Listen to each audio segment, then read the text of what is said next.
Hi, hello friends. Welcome to KL Academy. நம்ம history previous year question discussion பார்த்துட்டு இருக்கிறோம். So அதோட வரிசையில் இன்னைக்கு கிளாஸஸ் பார்க்கலாம். The first question is about arrangement orders. அதாவது Khilafat movement, civil disobedient movement, non cooperative movement, quit India movement, இந்த எல்லா மூமெண்ட்டையும் காந்தியடிகள் தான் முன்னெடுத்தார். அந்த மூமெண்ட்ஸை அந்த கால வரிசைப்படி அடுக்க சொல்லியிருக்காங்க. First one is Khilafat movement. Khilafat movement என்னன்னு பார்த்துக்கோம். கலிஃபேட் மூமெண்ட்ங்கிறது என்னன்னா, வேர்ல்டு வார் 1 முடிஞ்ச உடனே அட்டோமான் எம்பையர், அதாவது முஸ்லீமோட பெரிய எம்பையர், அது தோல்வி அடைஞ்சதல்ல. ஸோ அங்கே கலிஃபேட்னு ஒரு அமைப்பு, இன்னைக்கு இருக்கிற போப்பாண்டவர் போல இஸ்லாமியர்களுக்கு கலிஃபா அப்படின்றவர் தான் தலைவராக இருப்பார். ஸோ அந்த அமைப்பை முழுமையாக சிதைக்கிறாங்க. ஸோ அந்த அமைப்பு சிதையுறதை தவிர்க்கிறதுக்கு, இல்லை அது சிதைச்சிட்டாங்க, அதுக்கு எதிராக நம்ம ஒரு போராட்டத்தை முன்னெடுக்கணும் உருவானதான் கலிஃபேட் மூமெண்ட். ஸோ அந்த கலிஃபேட் மூமெண்ட் உருவான சமயத்தில் இந்தியாவில் என்ன நடந்துட்டு இருந்ததுன்னா, நான் கோஆபரேட்டிவ் மூமெண்ட் நடந்துட்டு இருந்தது. ஸோ காந்தியார் என்ன நினைச்சாருன்னா, ஸோ இது வந்து ஒரு இந்து முஸ்லீம்களுக்கு ஒரு பாலமாக இருக்கும். 1919 துவங்குச்சு இது வேர்ல்டு வார் 1 முடிஞ்ச உடனே. ஸோ இந்து முஸ்லீம்கள் இணைக்கிறது ஒரு பாலமாக இருக்கும். ஸோ காங்கிரஸ் கலிஃபேட் மூமெண்ட் அப்படிங்கிற ஆதரவு கொடுத்தாரு. அதே நேரத்தில் நிறைய பேருக்கு இந்த காங்கிரஸ் வந்து கலிஃபேட் மூமெண்ட்டுக்கு ஆதரவு கொடுத்தது ஒரு சில தலைவர்களுக்கு பிடிக்கவும் இல்லை. ஃபாலோட் பை அடுத்து என்னன்னா சிடிஎம், சிவில் டிஸ்ஒபீடியன்ட் மூமெண்ட் 1930, காந்தியாரோட அடுத்த மூமெண்ட். அதுக்கப்புறம் குவிட் இந்தியா மூமெண்ட் 1942, அதாவது கிலாபத் இயக்கம் 1990, ஒத்துழையாமை இயக்கம் 1920, சட்ட மறுப்பு இயக்கம் 1930, வெள்ளையனை வெளியேறு இயக்கம் 1942. ஸோ இது குழந்தைங்களுக்கும் தெரியும். ஸோ இந்த மாதிரி கொஷின்ஸில் மிஸ்டேக் பண்ணக்கூடாது. அடுத்து choose the correct answer. So கரெக்டாக மேட்ச் பண்ணணும். ஸோ யங் பெங்கால் மூமெண்ட் அதை ஆரம்பித்தவர் வந்து லூயிஸ் விவியன் டெரோசிக். வஹாபி மூமெண்ட் இது வந்து ஒரு முஸ்லீம்களுக்கான ரிஃபார்ம் மூமெண்ட்டு, சென்ட்ரல் ஏஷியாவில் இருந்து துவங்குச்சு. ஸோ அது இந்தியாவில் லீட் பண்ணவர், இதை ஆரம்பித்தவர் சையத் அஹ்மத். ராமகிருஷ்ணா மிஷன் நம்ம எல்லாருக்குமே தெரியும், சுவாமி விவேகானந்தரோட குரு ராமகிருஷ்ணா, அதனால ராமகிருஷ்ணா மிஷன் அவர் ஆரம்பித்தார். ஸோ இன்றைக்கி ராமகிருஷ்ணா பள்ளிகள் கல்லூரிகள் நம்ம அடிக்கடி கிராஸ் பண்ணுறோம். The servants of Indian society, Gopalakrishna Gokhale தான் காந்தியோட அரசியல் குரு. ஸோ அவர் தான் இந்த சர்வன்ட்ஸ் ஆஃப் இந்தியன் சொசைட்டி அப்படிங்கிற இயக்கத்தை ஆரம்பிக்கிறாரு. ஸோ இந்த கொஸ்டின் அடிக்கடி ரிப்பீட் ஆகும். ஸோ இந்த மாதிரி கொஸ்டின் ரிப்பீட்டட் கொஸ்டின்ஸில் மிஸ்டேக் பண்ணக்கூடாது.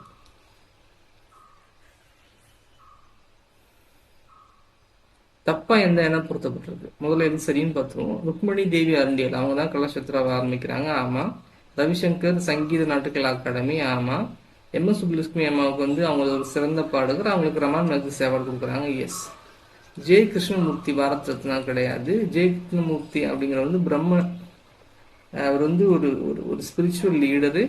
அவர் வந்து தியோசபிக்கல் சொசைட்டியோட எக்ஸ்டென்ஷனாக வெளிநாடுகளாக இருந்தார். இன்றைக்கும் நீங்கள் ஜெய கிருஷ்ணமூர்த்தி அவர்களோட பேச்சுக்களை யூடியூப்ல எடுத்து பார்க்கலாம்.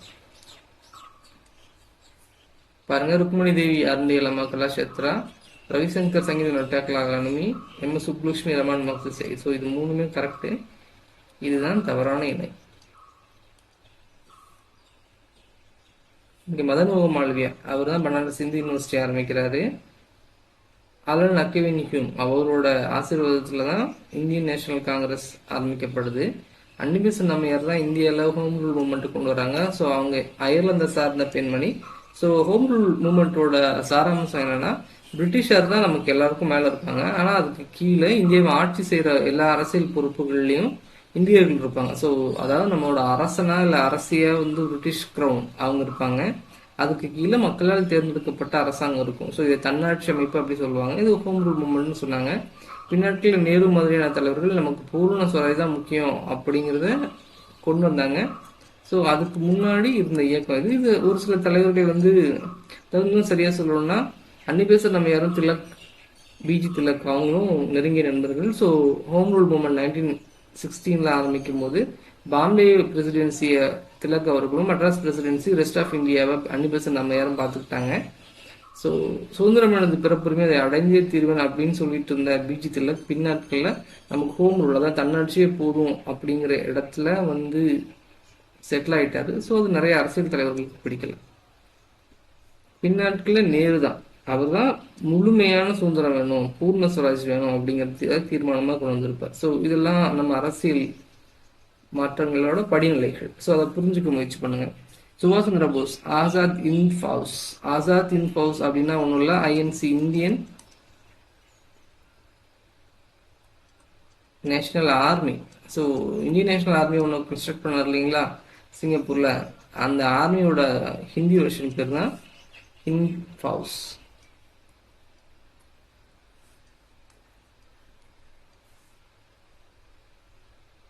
நாட் கரெக்ட்லி மேட்ச்ட், அது முதல்ல புரிஞ்சுக்கணும். ஸோ அவங்க என்ன கேட்டிருக்காங்கன்னு, ரஹமத் அலி பாகிஸ்தான், வினோபாபுவே செகண்ட் இண்டிவிஜுவல் சத்தியாகிரகா கிடையாது, ஃபர்ஸ்ட் இண்டிவிஜுவல் சத்தியாகிரகி.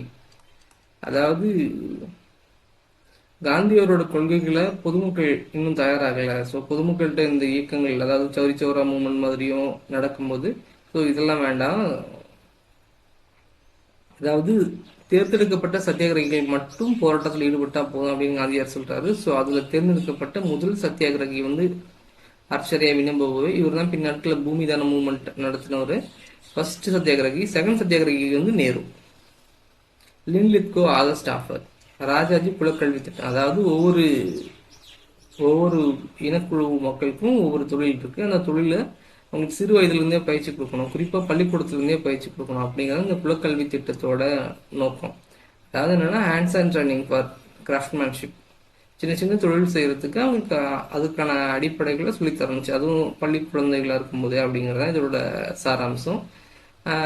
பல அரசியல் தலைவர்கள் வந்து ஒரு சலூன் கடைக்காரோட பையன் சலூன் கடைக்காரனா தான் ஆகணுமா, ஒரு செருப்பு தைக்கிறோட பையன் செருப்பு தைக்கிறவா தான் ஆகணுமா. ஸோ அந்த ஜாதிக்கு ஏற்ற மாதிரி நீங்க வர்ணாசிரம கொள்கை எப்படி திரும்பவும் அதை இந்த வேற விதமா குறிப்பா பள்ளி கல்வி முறையில் அதை கொண்டு வர முடியுங்க அப்படின்னு சொல்லி இதை மிக கடுமையாக எதிர்த்தாங்க, குறிப்பா டிஎம்கே தமிழ்நாட்டில். இன்னைக்கும் இருக்கிற ஏன் இன்னைக்கும் இந்த கொஸ்டின் ரிலவென்ட்னா, இன்னைக்கும் இருக்கிற தேசிய கல்விக் கொள்கையில குலக்கல்வி திட்டத்தோட சாராம்சங்கள் இருக்கு. ஸோ அதை இன்னைக்கும் டிஎம்கே எதிர்க்கிறாங்க. அதாவது மனிதர்கள் தான் இறந்து போவாங்க, கொள்கைகள் என்னைக்குமே இறந்து போகாது, திரும்ப திரும்ப வந்துகிட்டே தான் இருக்கும், வேற வேற ரூபங்கள்ல வந்துட்டு இருக்கும். இன்கரெக்டா சர்வஜனிக் சபா எம்ஜி ரானடே ஒரு கம்யூனிஸ்ட், இந்தியன் நேஷனல் காங்கிரஸ் ஏஓயும், லண்டன் இந்தியன் அசோசியேஷன், அதாவது Dadabhai Naoroji grand old man of India லண்டன்ல இந்தியன் அசோசியேஷன் ஆரம்பிக்கிறாரு. மദ്രാஸ் நேட்டிவ் அசோசியேஷன் 1852 ஆரம்பிக்கப்படுது. கஜால் லக்ஷ்மி நரசு செட்டி, கஜாலால் லக்ஷ்மி நரசு செட்டி அப்படிங்கிறவர் தான் இதை முதல்ல மദ്രാஸ் நேட்டிவ் அசோசியேஷனை ஆரம்பிக்கிறார். ஸோ அப்போ இது தப்பு, சுரேந்திரநாத் பானர்ஜி கிடையாது.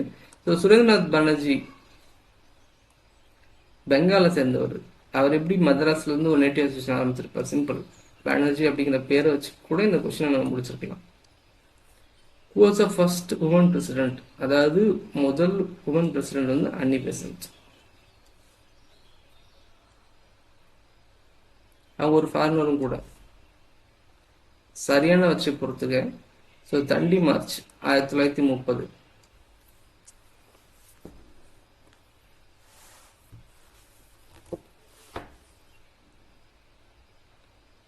Karachi Congress session 1931.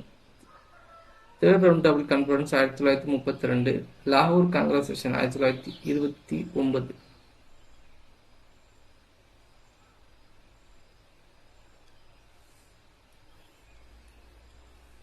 Who was the first finance minister of independent India? R.K. Shanmugam Chettiar.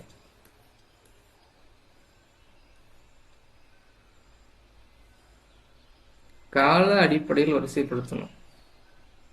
First Simon commission 1927 Simon commission first லாகூருக்கு வராங்க. அவங்க எதுக்கு வராங்கன்னா இந்தியாவுக்கான ஒரு அரசியலமைப்பு சட்டத்தை நிர்ணயிக்கிறதுக்கு, அரசியலமைப்பு சட்டத்தை உருவாக்குறதுக்கு. ஆனா முழுமையா பிரிட்டிஷ்காரங்க மட்டும் அதுல இருந்ததால ஸோ இந்தியா எல்லா அரசியல் கட்சிகளும் அவங்களை நிராகரிச்சாங்க. ஸோ அவங்க ஒரு ரிப்போர்ட் கொடுக்குறாங்க. அந்த ரிப்போர்ட்டை நம்ம நாட்டோட தலைவர்கள் எல்லாரும் எதிர்க்கிறாங்க. ஸோ ஆனால் இதோட அடிப்படையில் தான் இந்தியன் கான்ஸ்டியூஷனை உருவாக்க போகிறாங்க அப்படின்னு ஆயிடுச்சு. ஸோ அதை பற்றி பேசுறதுக்கு லண்டனில் ஒரு கான்ஃபரன்ஸ் நடக்குது. அதுக்கு பேர் தான் ரவுண்ட் டேபிள் கான்ஃபரன்ஸ். ஸோ இந்த குழுவை உருவாக்குனதே காந்தியாருக்கு பிடிக்கலங்கிறதால, இந்திய முக்கியமான அரசியல் தலைவர்களுக்கு பிடிக்கல அப்படிங்கிறதால ரவுண்ட் டேபிள் கான்ஃபரன்ஸுக்கு யாரும் போகல. அதே நேரத்தில் சிவில் டிசோபீடியன் மூவ்மெண்ட்னால காந்தியாரும் அரெஸ்ட் ஆகி ஜெயிலில் இருந்ததால ஸோ அவரும் அங்கே போகல. ஸோ ஏதோ ஒரு வழியில் காந்தியார் அங்கே கொண்டு வரணும்னு நினச்சி காந்தி இர்வின் பேக்ட் அந்த ஒப்பந்தத்தின்படி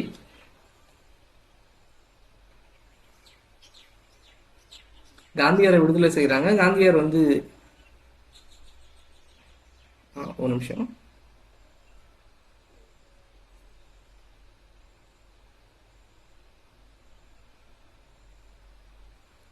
சைமன் கமிஷன் வந்துட்டு போயிடுறாங்க. அதே மீன் டைம்ல இந்தியாவில் சிடிஎம் சிவில் டிசோபீடியன் மூவ்மெண்ட் நடக்குது, தண்டி மார்ச் நடக்குது. தண்டி மார்ச்சில் காந்தியார் ஜெயிலுக்கு போயிடுறாங்க. ஸோ காந்தியார் ஜெயிலில் இருக்கிறதால அவர்கள் ரவுண்ட் டேபிள் கான்ஃபரன்ஸ் ஒன்றுல கலந்துக்க முடியல. அதனால அங்கே எந்த கன்க்ளூஷனும் கொண்டு வர முடியாதால செகண்ட் ரவுண்ட் டேபிள் கான்ஃபரன்ஸ் காந்தியார் கண்டிப்பாக வேணும் அப்படிங்கிறதால காந்தி இர்வின் பேக்ட் போடப்படுது. அந்த பேக்ட் படி காந்தியார் வந்து லண்டனுக்கு போறாரு. ஆனால் அங்கே எந்த முடிவும் எட்டப்படல. அவர் திரும்பியும் வந்து சிடிஎம் துவங்கிடுறாரு.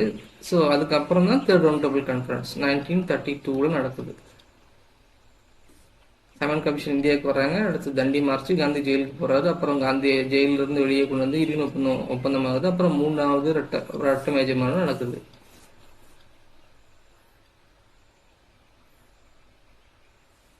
சூரத் ஸ்பிளிட்ஸ், அதாவது வங்க பிரிவினை, அதை தொடர்ந்து நடந்த சூரத் பிளவு, இதை எல்லாத்தையும் ராணிக்கு அடுக்க சொல்லியிருக்கிறாங்க. முதல்ல பார்ட்டிஷன் ஆஃப் பெங்கால் 1905 நிர்வாக காரணங்களுக்குன்னு சொல்லி பிரிட்டிஷ்காரங்க வங்காளத்தை கிழக்கு மேற்குன்னு பிரிக்கிறாங்க. ஸோ அந்த கிழக்கு மேற்குல பார்த்தோம்னா ஈஸ்ட் வெஸ்ட். ஸோ ஈஸ்ட்ல முஸ்லீம் டாமினண்டா இருக்கிறாங்க, வெஸ்ட்ல ஹிந்து டாமினண்டா இருக்காங்க. ஸோ ஆக்சுவலாக முஸ்லீம் டாமினண்டா இருக்கக்கூடிய ஸ்டேட்ஸ் வேணும் அப்படின்னு சொல்றது தான் வந்து இந்தியன் முஸ்லீம் லீக்கோட ஒரு பெரிய கோரிக்கையா இருந்தது. ஸோ அந்த கோரிக்கையை யாரும் செவிமடுக்கல. அதாவது ஈஸ்ட் பெங்கால், சிந்து, நார்த் வெஸ்டர்ன் ப்ராவின்சிஸ், இந்த மாதிரி முஸ்லீம் மெஜாரிட்டியா இருக்கக்கூடிய ஸ்டேட்ஸ் எங்களுக்கு வேணும். ஸோ தட் அதில் வந்து நாங்களே ஆட்சி பண்ணிக்கிறோம், எங்களுக்கு அதில் ஒரு முஸ்லீம் சிஎம் கிடப்பாரு. ஸோ இதுதான் அவங்களோட ஸ்டாண்டு.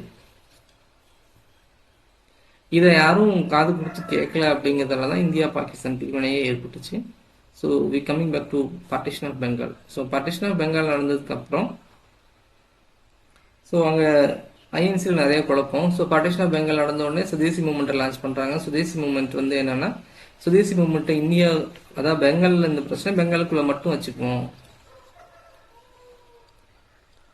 அப்படின்னு ஒரு குரூப். இல்லை இது நம்ம நாட்டுக்கான பிரச்சனை, நம்ம நாடு முழுக்க இதை கொண்டு போவோம் அப்படின்னு இன்னொரு குரூப்.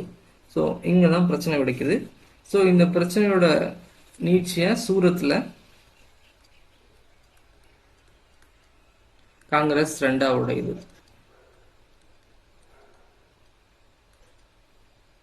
ஸோ இதுக்கு நடுவில் முஸ்லீம் லீக் 1906 பிறக்குது டாக்கால சும்மா முஸ்லீம்களுக்கான பொருளாதார கல்வி ரீதியான ஒரு டிஸ்கஷனுக்காக கூடின ஒரு குரூப் தான். பிரிட்டிஷ்காரங்களோட முழு ஒத்துழைப்பு இருந்ததால, குறிப்பா லார்ட் மெர்லின் லார்ட் மின்டோவோட ஆசீர்வாதங்களோட முஸ்லீம் லீக் ஆரம்பிக்குது. இந்த முஸ்லீம் லீக் தான் பின்னாட்களில் முஸ்லீம் லீக்கான நிறைய உரிமைகளுக்காக போராடினாங்க. பின்னாட்களில் பாகிஸ்தான் தனி நாடாக வாங்கிட்டு போனாங்க. அதுக்கடுத்து ரீயூனியன் ஆஃப் பெங்கால். அதாவது பெங்கால் ரெண்டா பிரிச்சதுல குறிப்பா ஹிந்து தலைவர்களுக்கு இல்லை ஐஎன்சிக்கு விருப்பம் இல்லை. அதே நேரத்தில் முஸ்லீம்கள் இதை ரசிக்க செய்தாங்க. ஸோ இதை வந்து ரீயூனியன் ஆஃப் பெங்கால் வந்து முஸ்லீம்களுக்கு வந்து ஒரு பெரிய பொலிட்டிக்கல் செட்பேக்காக பார்க்கப்பட்டது அந்த பீரியட்ல. ஸோ 1911 பெங்காலை ரீயூனியன் பண்ணுறாங்க. ஆனால் அதே டைமில் ஒரு சில ஸ்ட்ராட்டஜிக்கான மூவ்ஸ் பண்ணுறாங்க. ஸோ அது வரைக்கும் இந்தியாவோட தலைநகரமாக கல்கத்தா தான் இருந்துச்சு. ஸோ அது கல்கத்தாலேருந்து டெல்லிக்கு மாற்றுறாங்க. ஏன்னா டெல்லி முந்தைய ஒரு முஸ்லீம் தலைநகரம் அது, முகலாய முகலாயர்கள் ஆட்சி பகுதியில். ஸோ அதனால் இது முஸ்லீம்களுக்கு ஒரு ஒரு ரெகக்னேஷனை கொடுக்குற மாதிரி இதை கொடுக்குறாங்க.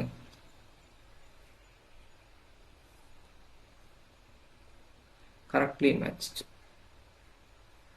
காமராஜர் 1954 தான் சிஎம் ஆகுறாரு. 63 சிஎம் போஸ்ட் அவரே ரிசைன் பண்ணிட்டு ஐஎன்சி இந்தியன் நேஷனல் காங்கிரஸோட வயசான லீடர்கள்லாம் போஸ்டிங்கை விட்டு வந்து காங்கிரஸை வலுப்படுத்தணும் அப்படின்னு அவரே ஒரு காமராஜ் பிளான் ஒன்று கொடுக்குறாரு. ஸோ அதனால அவர் தான் முதல்ல சிஎம் போஸ்ட்டை விட்டு வெளியே வராரு. இதில் கரெக்டாக மேட்ச் ஆகுது என்னன்னா, வாஞ்சிநாதன் ராபர்ட் வில்லியம் ஆஷ் துரையை சுட்டு கொண்டது வாஞ்சிநாதன். வாஞ்சிமணி ஆச்சு. இன்னைக்கும் ரயில்வே ஸ்டேஷன் போனோம், வாஞ்சிமணி ஆச்சு ரயில்வே ஸ்டேஷன் பார்க்கலாம். ஸோ இதுவும் ராங்க, இதுவும் ராங்க.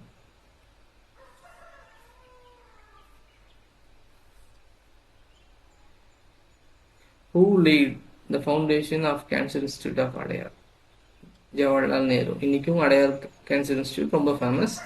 ஸோ நாடு முழுக்க இருந்து, உலகம் முழுக்க இருந்து கேன்சர் பேஷண்ட்ஸ் இந்த இடத்துக்கு வந்து ட்ரீட்மெண்ட் எடுத்துட்டு போயிட்டு இருக்காங்க.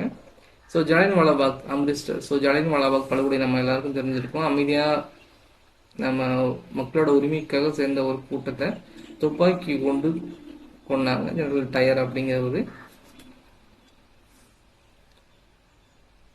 தி திராவிடியன் ஹாஸ்டல்ஸ் ஃபார் நான் பிராமின் ஸ்டூடெண்ட்ஸ். அதாவது அந்த பீரியடில் நான் பிராமின்ஸ் யாரும் பெருசாக படிக்க மாட்டாங்க. அது இல்லாமல் அந்த பீரியடில் பிராமின்ஸ் மட்டும்தான் சமைப்பாங்க. பிராமின்ஸ் சமைக்கிறதால பிராமின்ஸ் மட்டும்தான் சாப்பிடுவாங்க. நான் பிராமின்ஸ் சமைச்சா பிராமின்ஸ் சாப்பிட மாட்டாங்க.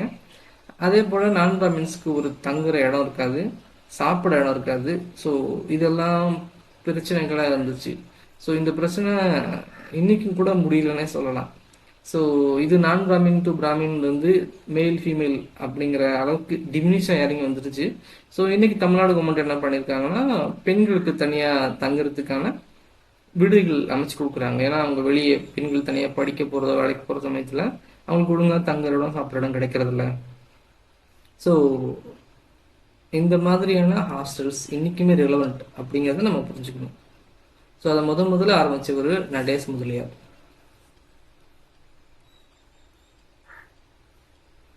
சவுத் இந்தியன் லிபரல் ஃபெடரேஷன், இதுதான் ஜஸ்டிஸ் பார்ட்டி, தென்னிந்திய நல உரிமை சங்கம். ஸோ நான் பிராமின்ஸோட உரிமைகளுக்காக அவங்க போராடினாங்க. பின்னாட்கள் அது ஜஸ்டிஸ் பார்ட்டின்னு மாறுச்சு. வந்தே மாதரம் அப்படிங்கிற அந்த பாடலை எழுதினவர் பங்கிம் சந்திர சட்டர்ஜி. நேஷனல் காலத்தை நம்மோட தேசிய கீதத்தை எழுதினவர் ரவீந்திரநாத் தாகூர். Aligarh movement sir Syed Ahmed Khan. இது வந்து முஸ்லீம்களுக்கான ஒரு எஜுகேஷனல் மூமெண்ட். ஸோ இன்னைக்கு அலிகார் பல்கலைக்கழகம் இருக்கு. பிஷ்கிரித் கிட்கார்னி அப்படிங்கிற சபையை டாக்டர் அம்பேத்கர் ஐயா அவர்கள் ஆரம்பிக்கிறாரு. அது ஒரு இயக்கம். அது தாழ்த்தப்பட்ட மக்களோட உரிமைகளுக்காக போராடக்கூடிய ஒரு இயக்கம். சுயராஜ்ய கட்சி அமைப்பில் உறுப்பினராக இருந்தவர்கள் யார்? அதாவது ஸ்வராஜ் பார்ட்டி 1922 ஆரம்பிக்கப்படுது. அதாவது நான் கோஆபரேட்டிவ் மூமெண்ட், சௌரி சௌரா இன்சிடென்ட்டுக்கு அப்புறமா நான் கோஆபரேட்டிவ் மூமெண்ட்டை காந்தியர் வந்து சஸ்பெண்ட் பண்ணி வைக்கிறாரு. ஸோ அது வந்து எல்லா அரசியல் தலைவர்களுக்கும் சரியாக படலை. ஏன்னா பிரிட்டிஷ்காரங்களுக்கு நிறைய செட்பேக் நடந்துட்டுருக்கு. நம்ம ஒழுங்காக முன்னேறிக்கிட்டு இருக்கோம். இந்த சமயத்தில் போய் இந்த மூமெண்ட்டை ஏன் காந்தியார் எடுத்து தள்ளி வைக்கிறாரு அப்படிங்கிறது நிறைய பேருக்கு பிடிக்கல. ஸோ இதனால் சூரத் ஸ்பிளிட் 1907 போல் ஒரு ஈவெண்ட் தெரியுது. ஸோ காங்கிரஸ் திரும்பியும் ஸ்பிளிட் ஆகும் அப்படின்னு எல்லாருக்கும் ஒரு பயம் வர ஆரம்பிக்குது. ஸோ ஸ்வராஜிஸ்ட் அப்படிங்கிறது யாருன்னா Motilal Nehru and CR Das. So இவங்களோட கோரிக்கை என்னன்னா, நம்ம அரசியலில் ஈடுபட்டு எம்எல்ஏ எம்பி சீட்டை ஜெயிச்சு லெஜிஸ்லேட்டிவ் அசம்பிளிக்கு போய் நம்மளோட கருத்துக்களை சொல்லணும் அப்படிங்கிறது. அந்த பீரியடில் காங்கிரஸை பொறுத்த மட்டும் இல்லை, நம்ம வந்து சுதந்திரத்துக்காக மட்டும் போராடுவோம் அப்படிங்கிறதா இருந்தது. ஸோ இவங்க ரெண்டு பேருக்கும் பல குழப்பங்கள் இருந்தது. ஸ்வராஜ் பார்ட்டி அது காங்கிரஸ்க்குள்ள இருந்து செயல்படட்டும் அப்படின்னு ஒரு பர்மிஷன் கொடுத்தாங்க. 1922 1925 வரைக்கும் ரொம்ப ஆக்டிவாக செயல்பட்டுருக்காங்க. குறிப்பாக சென்ட்ரல் பிரசிடென்சி ஃபுல்லாக ஜெயிச்சிருக்காங்க. அப்போ பிரசிடென்சி எலெக்ஷனில் 1925 சித்தரஞ்சன் தாஸ் இறந்து போனோடனே மோதிலால் நேருக்கு ஒரு சப்போர்ட் இல்லாத திரும்பியும் மோதிலால் நேரு ஐஎன்சிலே வந்து சேர்ந்துடுறாரு. ஸோ இன்னும் கரெக்டாக சொல்லணும்னா இவங்க தான் முதல்ல நம்ம ஒரு அரசுக்கு உள்ளே போய் தான் நம்மளால் மாற்றங்களை கொண்டு வர முடியும். ஒரு எம்எல்ஏ எம்பி நம்ம இருந்தால் தான் நம்மளோட கருத்துக்களுக்கு மதிப்பளிக்கப்படும் அப்படிங்கிற ஒரு ஒரு ஒரு ஒரு கிளிம்ஸ் ஆஃப் பொலிட்டிக்கல் பவரை காட்டுறாங்க காங்கிரஸ்க்கு. Next question, home rule league in Bombay. பாம்பேனாவே Tilak. So home rule movement 1916 ஆரம்பிக்குது. அன்னிபெசன்ட் அம்மையார் வந்து சென்னையில் ஆரம்பிக்கிறாங்க. அட் த மீன் டைம் பாம்பேல திலக் ஆரம்பிக்கிறாரு. ஸோ இந்த கொஸ்டினுக்கு டிஎன்பிசி தப்பு. Who revived the celebration of Ganapati Shivaji festival? இன்னைக்கும் இந்த 2 ஃபெஸ்டிவல் நடந்துட்டு இருக்கு. பால் கங்காதர் திலக் மக்களை ஒன்றிணைக்கிறதுக்காக குறிப்பாக பிரிட்டிஷ்க்கு எதிராக. Where was doctor B.R. Ambedkar born? Mhow அப்படிங்கிற ஊர்ல தான் B.R. அம்பேத்கர் ஐயா பிறந்திருக்காரு. Who remarked the light has gone out of our life and there is darkness? அதாவது நம்ம வாழ்க்கையிலிருந்து ஒளி மறைந்து விட்டது, எங்கும் இருள் நிறைந்து விட்டது அப்படின்னு சொன்னது யாருன்னா நேரு அவர்கள். ஏன் சொன்னார்னா காந்தியாரோட மறைவுக்கு அப்புறம். காந்தியாரோட மறைவுக்கு அப்புறம் நிறைய தலைவர்கள் நிறைய ரிமார்க்ஸ் கொடுத்துருப்பாங்க. அதுல இது ரொம்ப முக்கியம், இந்த light has gone out of our lives. அதே போல பெரியார் ஐயா என்ன சொல்லியிருப்பாருன்னா, நம்ம பெரியாருக்கும் காந்தியாருக்கும் நிறைய கருத்து வேறுபாடுகள், ஐடியாலஜிக்கெலாம் நிறைய வேறுபாடுகள் உண்டு. ஆனா காந்தியார் இறந்துட்டாரு அப்படிங்கிறத கேட்டவுடனே பெரியார் என்ன சொல்றாருன்னா, நம்ம நாட்டோட பெரிய காந்தி தேசம் அப்படி மாத்தி வைங்க, நம்ம நாட்டுக்கு இந்தியாங்கிற பேரை வேணா காந்தி தேசம் மாத்துங்க அப்படி சொல்லியிருக்காரு.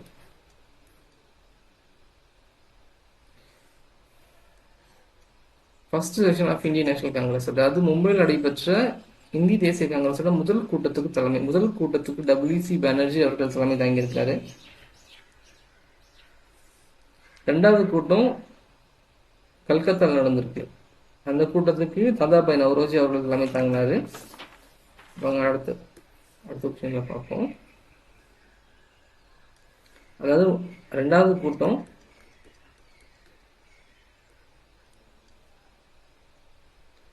கல்கத்தாவில் நடக்குது. அதுக்கு WC பானர்ஜி தான் தலைமை தாங்குறாரு. அதுக்கு அடுத்து 3வது கூட்டம் சென்னையில் நடக்குது. அதுக்கு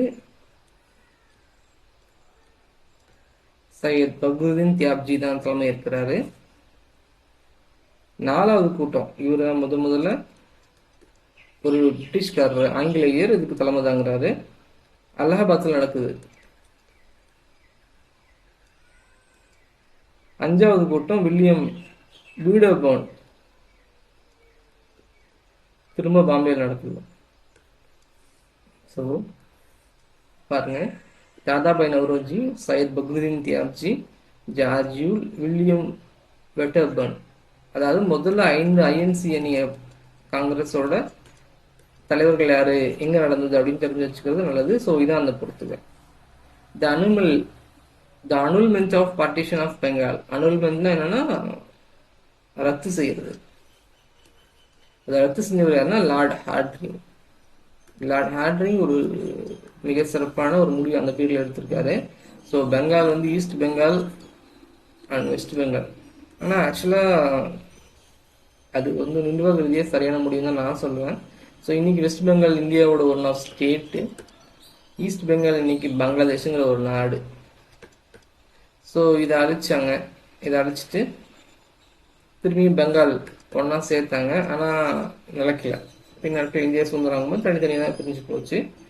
ஸோ இந்த ரத்து வந்து குறிப்பாக முஸ்லீம்களுக்கு பிடிக்கல. ஸோ முஸ்லீம்களை அப்பீஸ் பண்ணுறதுக்கு என்ன பண்ணாங்கன்னா, ஸோ தலைமை ஹெட் குவார்ட்டர்ஸ் இருக்கு இல்லைங்களா, இந்தியாவோட ஹெட் குவார்ட்டர்ஸ் கல்கத்தாலேருந்து டெல்லிக்கு மாற்றுறாங்க. ஏன்னா டெல்லி வந்து ஒரு ஓல்டு முஸ்லீம் சிட்டி, அங்கே தான் முகலாயர்கள் ஆட்சி செய்துட்டு வந்துருந்தாங்க.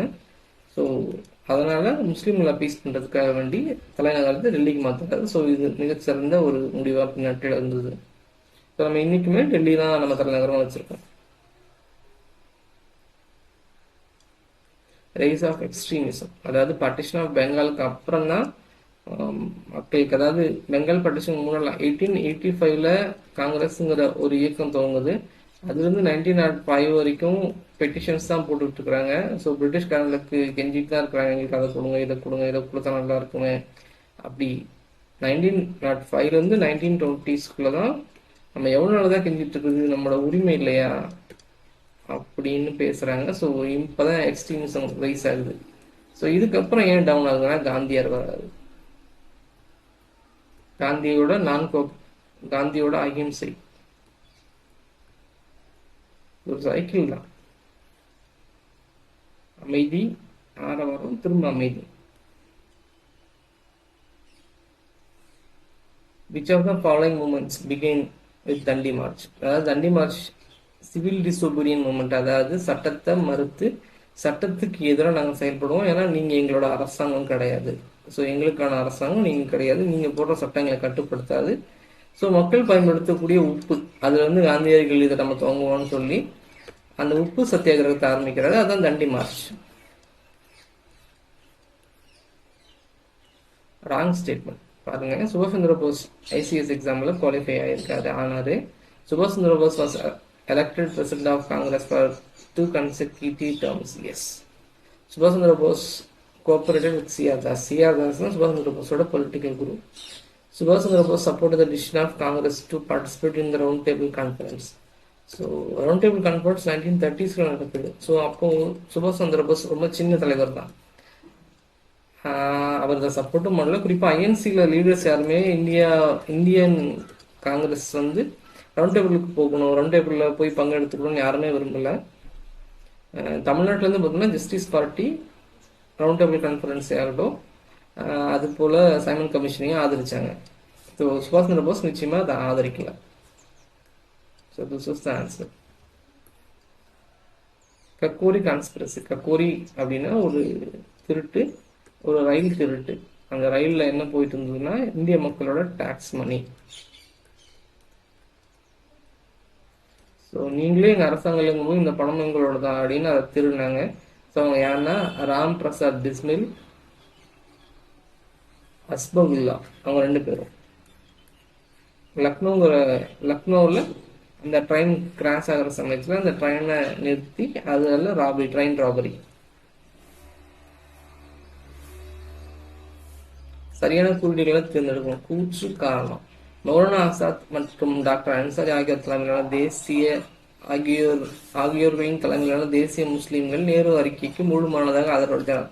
நம்ம மௌலானா ஆசாத் நம்ம சுதந்திர இந்தியாவோட முதல் எஜுகேஷன் மினிஸ்டர் டாக்டர் அன்சாரி, இவங்க 2 பேரும் ஐஎன்சியோட எல்லா முன்னெடுப்புகளுக்கும் குறிப்பாக முஸ்லீம்கள் பக்கத்துல வந்து ஆதரவு தெரிவிச்சாங்க. கிலாபத் இயக்கத்துக்கு காங்கிரஸ் ஆதரவு தெரிவிச்சு. ஆனால் இது 2மே வேற வேற இன்சிடென்ட். அதனால both A and R are true but not correct explanation. R is not a correct explanation. இன்னும் கரெக்டான explanation, Maulana Azad and doctor Ansari வந்து ப்ரோ காங்கிரஸாக இருந்தாங்க, அதனால தான் இதை ஆதரிச்சாங்க. ஸோ அவங்களுக்கு பாகிஸ்தான் பிரிவு அந்த மாதிரி பிரிவினை இயக்கங்களோட தொடர்பு இல்லை அப்படிங்கிற ஒரு காரணம் கொடுத்துருந்தாங்கன்னா கரெக்ட், 2மே சரியாக பொருந்தி இருக்கும். Which of the following is correctly matched? Veeresalingam social reform association. So இன்றைக்கும் வீர சைவம் அப்படிங்கிறது ஒரு தனியான மதமாக இந்தியன் கவர்மெண்ட்டில் அங்கீகரிக்கப்பட்டிருக்கு, கர்நாடகாவில் இருக்குது. ஸோ இவங்க சிவனை கும்பிடுவாங்க. ஸோ அது வீரலிங்கம் அப்படிங்கிறதெல்லாம் கும்பிடுறாங்க.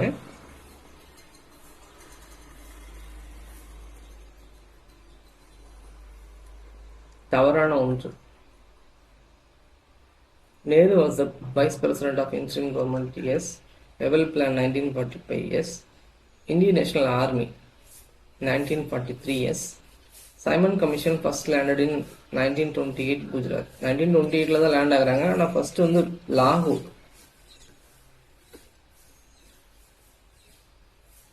ஸோ சைமன் கமிஷன் லாகூர்லேருந்து அவங்க வேலையை ஆரம்பிக்கிறாங்க.